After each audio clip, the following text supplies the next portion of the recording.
Hello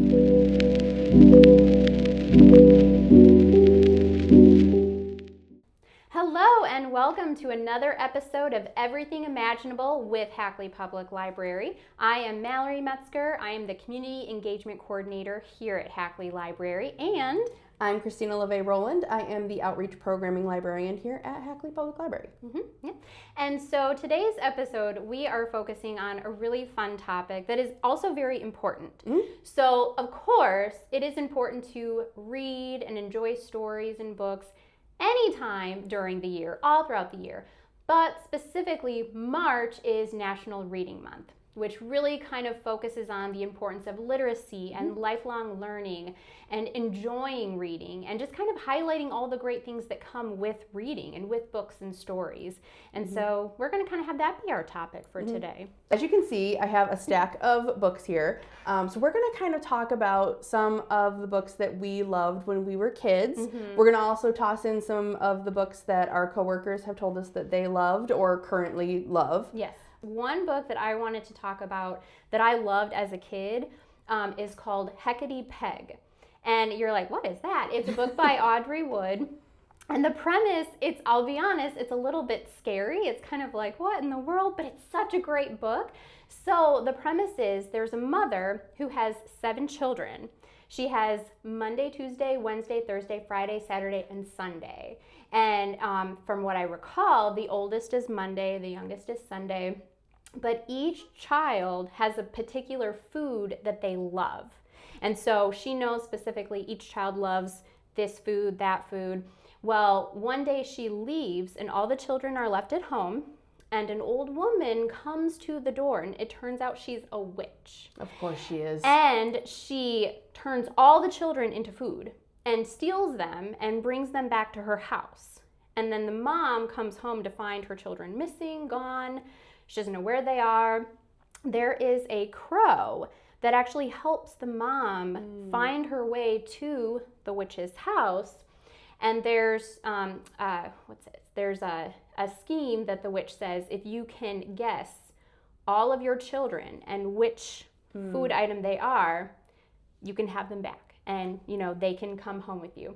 And of course, the mother, knowing her children, loving her children, guesses correctly. Spoiler, she guesses correctly. So it's actually a good story. It's a good ending.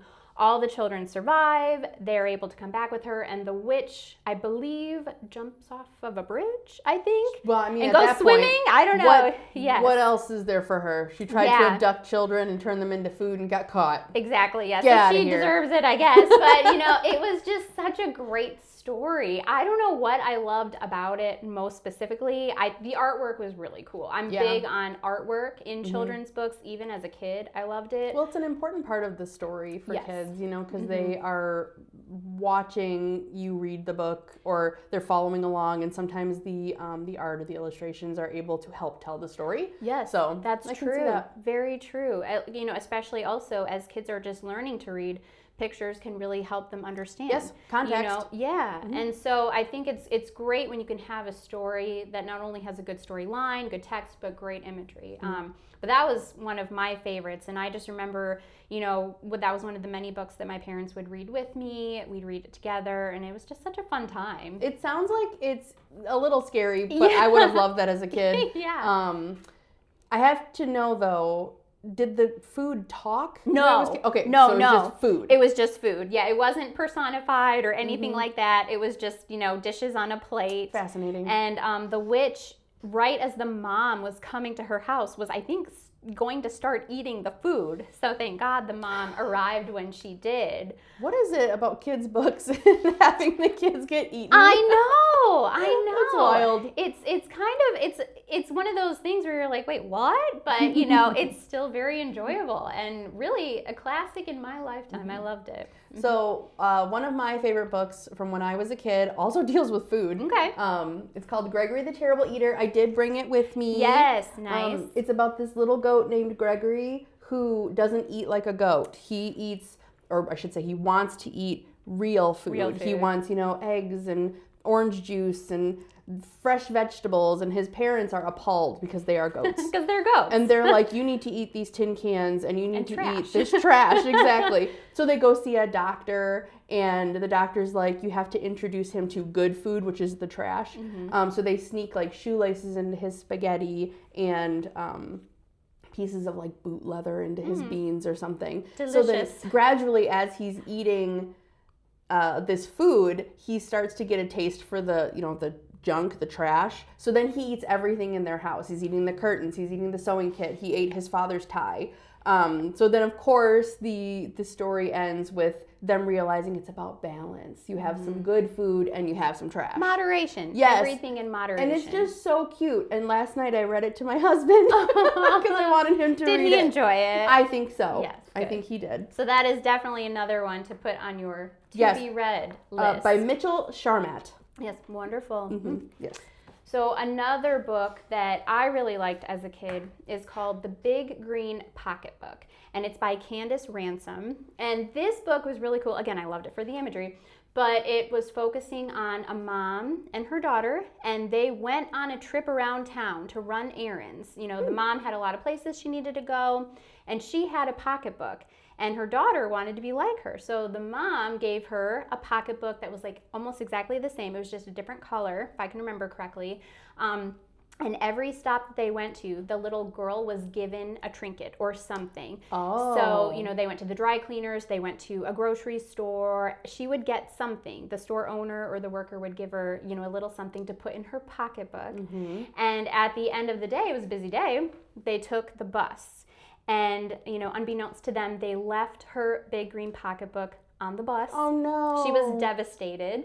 And the mom was going to give her another purse, but she was like, no, I want my pocketbook. It had all of her memories, her trinkets from the day. Well, at the very end, the bus driver actually comes back and puts the pocketbook in their mailbox. And I think honks the horn and then drives off, and she runs out, and she was so excited to get her pocketbook at the end of the day. That's really sweet.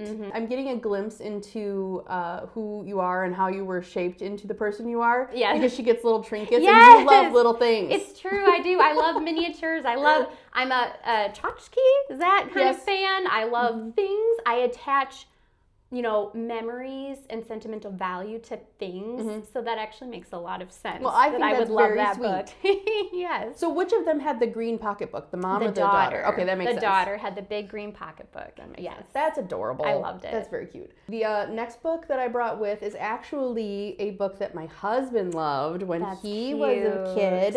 It's called Slip the Otter Finds a Home, written and illustrated by Olena Cassian, I believe is how you would say that. And I love, just real quick, I love how someone can not only write the story, but also illustrate it. I love that too. That's really cool. And I do want to show some of the illustrations. I figured you would love this. That's fabulous. Doesn't it just look like a painting you could hang on your wall? It really does. I honestly, there have been times when I've thought, ooh, I want to buy another copy of my favorite children's book. Oh, yes. Cut the pages out and frame them and just have them as artwork on the wall. I think because it does beautiful. look like a painting. It really does. It's just like, oh gosh, like I also really, as much as I love when books have like cartoon versions of animals, I also really love when you go realistic, which is what this book does. And it's really cute. It's about this little otter who they have to move because the area where they're living runs out of food. So they, migrate to a different area, and she's sad to leave her stuff behind, her friends, her mudslide, which is funny because she slides down on her belly. Oh, that's cute. And as she's getting used to her new place, she's really sad, but she ends up meeting a friend, and it's a beaver. It's super cute. And they play together. She goes back to where her family is, and they have built her a new mudslide. Oh, that's cute. It is so cute. I definitely recommend it. I did make my husband read it to me. Yes. Since I read him Gregory the Terrible. I mean, that only makes sense. Reading each other your favorite books from childhood. Cute. It was cute. We're just disgustingly cute. I love that. There's nothing better than that, And it's nice too, though, like on a fun, serious note, to be able to share that with loved ones. Yeah, I agree. To share a piece of your childhood with someone who you love and care about, and to see the excitement that they have for things that they grew up reading. Yes. That's also really, really cool. One more book that I did want to mention that I really loved from my childhood is called Northern Lights, The Soccer Trail. And I apologize, I might be pronouncing the last name incorrectly. His name is Michael Kazugek, and it takes place in the Arctic. And it involves the Inuit culture. It's a beautiful book. The artwork, again, is just stunning. The subject matter is kind of heavy, so it is a child's book, but it really does give some great insight into grief and how to manage grief. So the premise is the main character is a little girl who, in her culture, they play soccer outdoors, and in the nighttime, you can see the northern lights. And it's said that the northern lights are loved ones who have passed but are dancing in the sky and, surrounding themselves around people that they love still here on earth. And the little girl's mother does pass away in the book, and it's heartbreaking. But she finds solace and kind of calmness and love when playing soccer amongst the northern lights, because it's as though her mother and her loved ones are surrounding her still. Oh, and that's really sweet. It's a beautiful book. I did not, I didn't have obviously the loss like that in my life, but it was such a beautiful story. It was so heartwarming. It really showed the love of family and staying connected with family, having that connection. And again, the artwork. If you haven't read this book, look it up. The artwork is stunning. I mean, as a child, as an adult, it's just the best. So I definitely recommend that as well. I can see how that book would help a child who maybe has experienced a loss like that. And there are other picture books out there that help kids deal with loss. I think there's been some losing a grandparent, losing a pet. So if you find yourself in need of something like that, I bet the library has what you're looking for. Yeah, no, absolutely. And sometimes it can be a daunting process trying to find books. And so even with a great catalog to search, you can always ask staff to help look up subjects or keywords, because there really are, as Christina mentioned, a lot of books that can showcase how to handle difficult situations and even good situations. There's just a lot. I'm going to go through a few others just sort of like quickly. Yeah. It's going to show how I age. I have the monster at the end of this book, which, as you turn the pages, it says, don't turn the page. There's a monster. Like, don't do it. And as a kid, I'm like, why are we turning the page? But at the end, it is just Grover. And he is a friendly monster. Yes. So no harm after all. Yeah.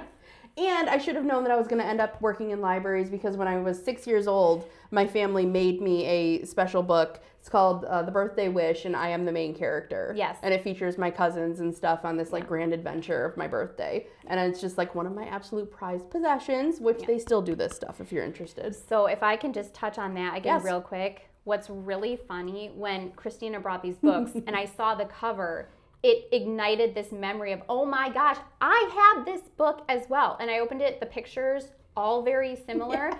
But like, this book is about Christina, mine was about Mallory. And I think, like you were saying, it is kind of a fun thing that it's probably still popular, but back in that time, it was popular to customize books for people, and it was so special and fun. I was going to say, talk about special. Like, you get to be a character in, your own book, which is amazing. And then as I got older, I did read Ramona Quimby, age 8. I read that in 3rd grade. Actually, we read 2. Right. The teacher read it to us as a class, and it just was one of those, I don't know, it's like a core memory for me. Yes. I just will always remember Ramona. She is a fantastic character. Yes. And it's a whole series, which I'm sure you guys know. Ramona is not like a new thing. Yep. Ramona and Beezus, yes. Ribsy. So there's a ton of books like this. Beverly Cleary, fantastic author for kiddos.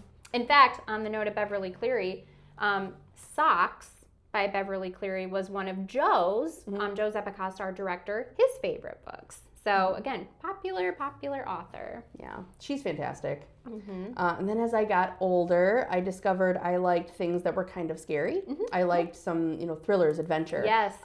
Specifically things like this, which is a choose your own adventure. I would agonize over what choice to make, you know? And then you have to go to that specific page and it continues the story from there. And there were a couple times where I made the wrong decision. And my character ended up, you know, dying. So then I would be like, just kidding, that's not actually what I meant to do. And I'd go back and I'd choose the next option. But these are just really cool. Yeah.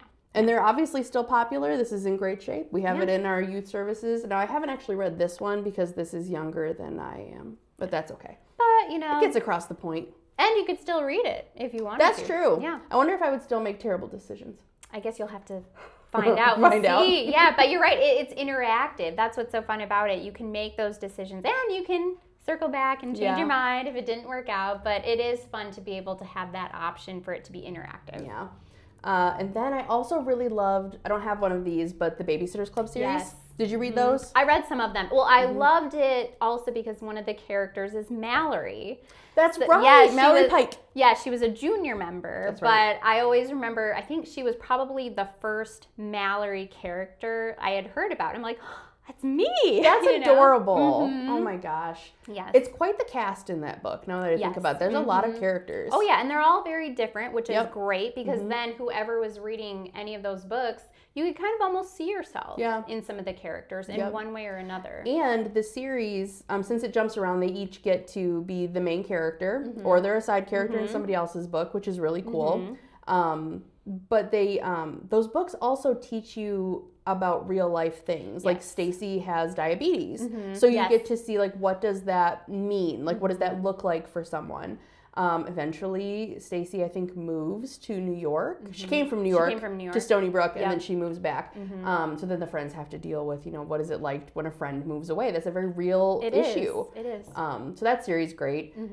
Then I moved on to Sweet Valley High. Did you ever read those? I did not read those. Oh, about the Wakefield twins with their beautiful blonde hair and their little sports car that they share in California. Okay. I mean, I remember seeing the pictures of the book covers and thinking, oh, okay, this seems interesting. They were. Again, some of my favorites in that series, though, were the scary ones. Okay, yeah. Because even though they're identical twins, it turns out that there's this other set of identical twins who look just like them, but they have dark hair.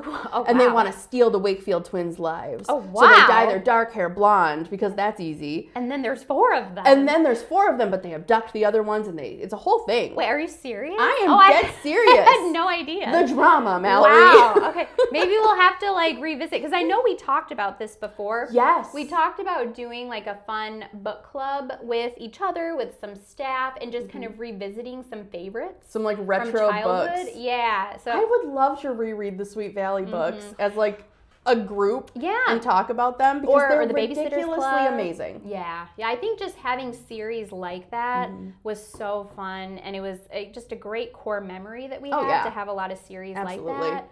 I also really liked the American Girl books. I was a big fan of those. Okay. But they're so popular. They're still popular. Still popular. Yeah, I feel like I really like how those have kind of stood the test of time. And then, you know, coming out with new things as well. So it's like you can hang on to what was original, but also have the joy of having new books come out. But me particularly, I really liked Molly and Josefina. I liked how their stories were around certain time frames. Sure. And you could, you know, they were fiction stories, but there were some elements that had truth to it. So it was real kind of history. A learning experience as well. I think it's a great way to introduce kids to history. Yeah, yeah, it really is. Because you kind of meet them on their level. Yeah. And what came first, the books or the dolls? So at the same time, okay, if I can remember correctly, because I know that the first doll that I got was Molly, and now you work with a Molly. And now I work with a Molly who also loved American Girl as well, which is pretty cool.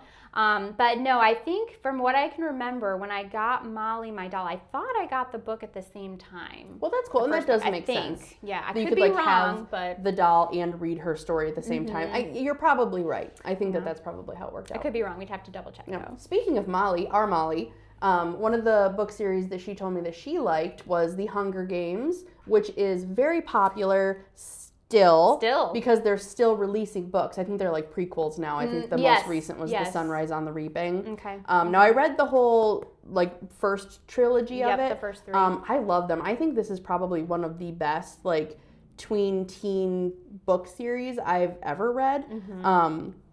what's the last one called? Mockingjay. Mockingjay. I think that book has like the best ending to a series or to a character's arc that I've personally ever read. Nothing's topped it yet. It takes a great skill to be able to write something so engaging and something so captivating where it just kind of catches the reader and you're like, whoa, you know? And Suzanne Collins does a great job. She really does. She does a great job of creating that tension. And this is going to sound weird. She's not afraid to kill characters. Yeah. Like, there are actually some authors out there that are like, oh no, he's in peril. He's fine. And then you're like, well, why was I worried then? Right. Yeah. Like, there are some characters, obviously, you don't want to die. Right. But when an author's not afraid to go there, you know, like, nobody's safe. Like, let's talk about George R.R. Martin for I know. instance. Yeah. Yeah, you read anyone, that first... Oh my gosh, anyone can be in trouble. I read that first book, and I had been so, like, trained by modern media that, like, your main characters are safe. Yeah. You know, so at the end of that book, when what happens, I finished the book, and I was like, but he's okay, right? Right. Like, wait, what just happened? Did I read that right? I had to start the next one because I was like, well, I have to see how he's actually safe. Like, how did he get out of this? He did not. Yeah. He did not get out of this, viewers. Yeah. But I mean, that also, again, is a true testament to a good story when you are devastated by a character who dies and you're like, well, but no, we don't want that. But, you know, that is a truth for a lot of stories. And so I think for an author to be able to go there, it speaks volumes of their writing style and, you know, just being a good author overall. Yeah, their ability to tell a story. Yeah. A couple authors I like I really like now as an adult are Jennifer Hillier. This is not my favorite book of hers. I like The Butcher, which is about a serial killer who, right away from the beginning, you know who did it. But the whole like gist of the book is when will they be caught, which is like, this is fascinating to me. Yes. This is really good too. She's really good at creating these like weird scenarios that you... Like, if you were really in that situation, you'd be horrified. Absolutely horrified. Yeah. She's also not afraid of gore, which I don't mind. But if you do not like gore, maybe not for you. And then I also like Jennifer McMahon. Okay, yeah. The first book I ever read of hers was called The Winter People. And it sort of, like, tells a story in two different time periods. The modern time period and then in the past. Okay. And it's just really spooky and eerie and... she does a really good job with atmosphere. You know, she takes you and puts you into these like isolated areas or into this like creepy place. Like in one of the other books called The Drowning Kind, I think. This sister moves into a house that has a pool, and the pool is the problem. Of course. Yeah. There's something about this pool that's like really weird. I know, darn, and she just does such a good job of yes. creating it. And this one too is very atmospheric. She does a really good job with that. No, I like when you talk about the atmosphere and kind of like just the scenery and how something is portrayed. One of my favorite authors as an adult is Dorothea Benton Frank. And one of the reasons that I like her books so much is because of the way she is very descriptive with the scenery, how she builds up the atmosphere, how she creates that kind of feeling in each scene. Yes. And I mean, I'll be honest, a lot of her books have a similar premise. Like it's usually, you know, the main character is going through something and has to relocate back to her hometown area, which is in the low country of South Carolina. But just the way that she describes everything, I love description. I love detail. It paints a picture. It makes you think you're there. So that's why I love her so much. And it really, again, it makes a difference when an author can kind of paint that picture and create that atmosphere and just make it feel like you're there as well. What's great about books like that, like you know how you said a lot of them are very similar. Yeah. I mean, that's Hallmark's whole thing. Yes, yes. You know, they have all those movies that feel very much the same, but the reason that works is because it's comfortable. Yeah. And familiar. It feels like coming home. Yes. You know, and like not everybody wants to read to be like scared or shock their system. Yeah. You know, some people read to relax. Yeah. And sometimes that's what it takes. You want that homey vibe, that cozy read. Right. And kind of maybe an escape from all the craziness in life. You can have a book where you kind of know what to expect and just go back to it. But also, again, good to have options. Sometimes you want a book like that. Sometimes you want a book that's more action, that has, that suspense, that turmoil. It's nice to have options. Yeah. And that's what's so great about all the different books that are available, I agree. to everyone. So I brought a couple nonfiction books too. And as I talked about, I like the thriller horror type books. And then I kind of wondered, like, why? Why do I like that? Yeah. Well, there's a book here by Margie Kerr called Scream, Chilling Adventures in the Science of Fear. So it kind of talks about, like, why do people like being scared? So, like, what is it about going on a roller coaster? Because there are some people that are like, no, I am not going on a roller coaster. Right. And then there are other people that are like adrenaline junkies. They're like, I want to go again. Bigger, badder, faster. Exactly. And this book kind of details that. It also talks about, like, why do we like horror movies? Why do we like going through haunted houses? I don't, but some people do. I don't either. And then, like, why do people jump out of airplanes? Why do they jump out of perfectly good airplanes? Yes. And this book when talks they're about safe that, inside, which is pretty cool to, like, get the science behind it. No, that actually would be really interesting. I'd be interested in reading that because it is kind of cool to figure out, well, why do we do some of these things? You always wonder, but you don't necessarily know the answers. So that would be a really great read to kind of delve into that. Absolutely. And speaking of the why, I was diagnosed as having ADHD later in life. I didn't know until I was in my 30s. Okay. So then I got this book called ADHD 2.0, and oh my gosh, was it amazing to see why I do some of the things I do. Yeah. It's like, sometimes you grow up and you're thinking, like, what's wrong with me? Like, why can't I do something the way other people do or whatever? And then you get, a book like this that's like, there's nothing wrong with you. It's just how your brain happens to work. It's how things are wired within your system. So being able to have books like this that can also help you sort of untangle your own mind can be incredible. And also know that you're not alone. Yes. That a lot of people are, going through the same things as you. And that really actually does help as well. Because then you kind of feel like, okay, this is something that's a lot of people are going through. It's totally normal. Yeah. And so books can help with that. Exactly. I was just going to say that. You can find a lot of, closure with books. You can find a lot of insight with books, a lot of help. And it's an amazing thing to be able to have these resources. It really is. That kind of just concludes a little bit of some of the books that we've enjoyed as we've grown up, some of the books that we've enjoyed as adults, some of the books that some of our coworkers have enjoyed. Yeah. We all really think reading is something that you can do at any age. We encourage lifelong reading and learning from, babies to 100 plus. Yeah. That's what's really cool. March is reading month. A lot of times people kind of focus on with schools, but it's for every age. Anyone can enjoy reading at any point in their life. And even if you haven't started reading and, say, oh, I'm too old to really get into the joy of reading. No, you can start at any age. And it's just about finding what you like. Yeah. And March is a great time to go get your library card. Yes, yes. Anytime is, but especially during reading why month. not? Yeah. It's also a good time to renew your library card. If you haven't used it in a while, come on in, see us. We will help you. And then we have some great book recommendations. Yeah, exactly. Yeah. So if you're looking for something to read, let us know. We can help you find something. We'll see you at the library.